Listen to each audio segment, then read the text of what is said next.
Hey, Joe Proto here with one of the keys to understanding positive psychology.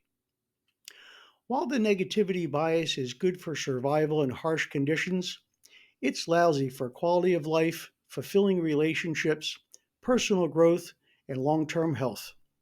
That's because it makes us overlearn from bad experiences and underlearn from good ones. The brain is wired to focus on the negative, but it can be trained to focus on the positive. It helps to know our brains have something called negative bias that makes us remember bad news more than good news. Throughout evolution, this helped us survive. However, in a modern world, it will ruin your day by having you imagining problems that aren't there.